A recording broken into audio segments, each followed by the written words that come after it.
Hello दोस्तों, नमस्कार। मैं धीरज सैनी स्वागत करता हूं आपका आपके अपने YouTube channel universal institute of electronics and communication, Rohtak, Haryana, Bharat में। आज हम चर्चा करेंगे अमेरिका में डोंकी रूट से जाने वाले प्रवासियों के बारे में। वो वहां पर कैसे रहते हैं और क्या काम करते हैं। तो चलो शुरू करते हैं। डोंकी रूट से अमेरिका जाने वाले लोगों का जीवन, चुनौतियां और वास्तविकता। परिचय। डोंकी रूट एक अवैध प्रवासी मार्ग है जिसका उपयोग हजारों लोग हर साल बेहतर जीवन की तलाश में अमेरिका पहुंचने के लिए करते हैं। यह मार्ग खतरों से भरा होता है, फिर भी लोग गरीबी, बेरोजगारी, राजनीतिक अस्थिरता और व्यक्तिगत कारणों से इस जोखिम को उठाने को मजबूर होते हैं। अमेरिका पहुंचने के बाद इन प्रवासियों का जीवन आसान नहीं होता। वे अवैध प्रवासी के रूप में कई कठिनाइयों का सामना करते हैं, जिनमें रोजगार, रहने की जगह और कानूनी स्थिति जैसी समस्याएं प्रमुख हैं। इस लेख में हम विस्तार से समझेंगे कि डोंकी रूट से अमेरिका पहुंचने के बाद ये लोग क्या करते हैं और कहां रहते हैं। 1. डोंकी रूट से अमेरिका जाने की प्रक्रिया।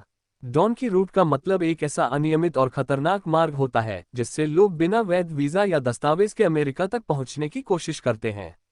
यह मार्ग आमतौर पर दक्षिण अमेरिका, मेक्सिको और अन्य देशों से होकर गुजरता है। यात्रा की शुरुआत। अधिकतर लोग अपने मूल देश से एयर, बस या ट्रेन से दक्षिण अमेरिका जैसे ब्राजील, इक्वाडोर या कोलंबिया तक पहुंचते हैं। वहां से वे डारिएन गैप नामक घने जंगलों से होकर यात्रा शुरू करते हैं, जो कि पनामा और कोलंबिया के बीच स्थित है। मेक्सिको की ओर सफर। पनामा से होते हुए लोग मध्य अमेरिकी देशों Costa Rica, Nicaragua, Honduras, Guatemala से होकर मेक्सिको पहुंचते हैं। इस दौरान वे मानव तस्करों, स्मगलरों की मदद लेते हैं या ट्रकों और ट्रेनों में छिपकर यात्रा करते हैं। अमेरिका में प्रवेश। मेक्सिको अमेरिका सीमा पर पहुंचकर प्रवासी आमतौर पर निम्नलिखित तरीकों से अमेरिका में घुसने की कोशिश करते हैं। दीवार फांदकर अमेरिका मेक्सिको बॉर्डर पर लगी बाड़ को पार करना। रेगिस्तान से होकर कुछ लोग रेगिस्तानी इलाकों से पैदल अमेरिका में घुसते हैं। सुरंगों का उपयोग। तस्कर कई जगह भूमिगत सुरंगों का उपयोग करवाते हैं। फर्जी दस्तावेज। कुछ लोग नकली वीजा या पासपोर्ट का उपयोग करते हैं। इस पूरी प्रक्रिया में हफ्तों या महीनों का समय लग सकता है और कई लोग रास्ते में ही बीमारियों, भूख, डकैती या गिरफ्तारी के कारण फंस जाते हैं। 2. अमेरिका पहुंचने के बाद जीवन की वास्तविकता। अवैध रूप से अमेरिका पहुंचने के बाद जीवन आसान नहीं होता। न तो उनके पास कोई कानूनी पहचान होती है और न ही स्थायी नौकरी के अवसर। उन्हें कई तरह की समस्याओं का सामना करना पड़ता है। रोजगार के अवसर। चूंकि अवैध प्रवासियों के पास कोई कानूनी दस्तावेज नहीं होते, वे औपचारिक फॉर्मल नौकरियों के लिए आवेदन नहीं कर सकते। ऐसे में वे निम्नलिखित कार्यों में लग जाते हैं। 1. निर्माण कार्य, कंस्ट्रक्शन जॉब्स। अधिकांश प्रवासी अमेरिका में निर्माण स्थलों पर मजदूर के रूप में काम करते हैं। इन्हें भवन निर्माण, सड़क निर्माण और अन्य कठिन शारीरिक श्रम वाले कार्यों में लगाया जाता है। 2. रेस्तरां और होटल उद्योग, रेस्टोरेंट एंड हॉस्पिटैलिटी। कई प्रवासी छोटे रेस्तरां, होटल और कैफे में वेटर, कुक या सफाई कर्मचारी के रूप में काम करते हैं। 3. खेती और कृषि, farm and agriculture work. California, Texas और फ्लोरिडा जैसे राज्यों में बहुत से प्रवासी खेतों में काम करते हैं, जहां उन्हें बहुत कम वेतन पर फसलें उगाने और काटने का काम करना पड़ता है। 4. घरेलू सेवाएं, डोमेस्टिक वर्क। कुछ महिलाएं घरेलू नौकरानी, बेबी सिटर या बुजुर्गों की देखभाल करने वाली सहायिका के रूप में काम करती हैं। 5. अवैध व्यापार और जोखिम भरे कार्य। कुछ लोग मजबूरी में ड्रग ट्रैफिकिंग, चोरी या अन्य अवैध कार्यों में भी शामिल हो जाते हैं। रहने की व्यवस्था। अमेरिका में अवैध प्रवासियों के लिए रहने की जगह ढूंढना एक बड़ी चुनौती होती है। वे आमतौर पर निम्नलिखित जगहों पर रहते हैं। 1. भीड़भाड़ वाले apartments, overcrowded apartments. New York, Los Angeles, Chicago और मियामी जैसे बड़े शहरों में प्रवासी लोग छोटे किराए के अपार्टमेंट्स में 5-10 लोगों के साथ रहते हैं। 2. बेसमेंट और गैराज अपार्टमेंट्स। कई लोग घरों के बेसमेंट या गैराज को किराए पर लेकर वहां रहते हैं।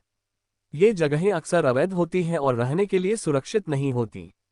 3. अस्थायी शिविर और आश्रय गृह, टेम्पररी शेल्टर्स। कुछ प्रवासी शरणार्थी केंद्रों, चर्चों या एनजीओ द्वारा संचालित शेल्टर्स में रहते हैं।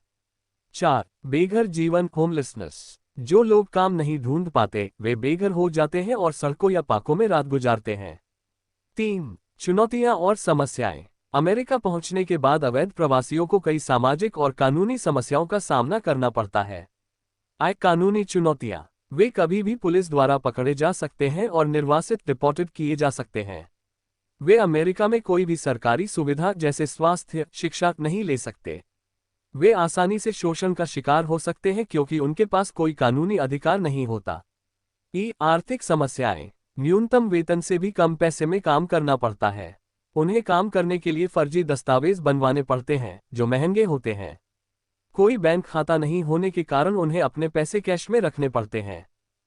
सामाजिक भेदभाव। स्थानीय अमेरिकी नागरिक उन्हें बाहरी समझते हैं और उनके प्रति नकारात्मक भावना रखते हैं।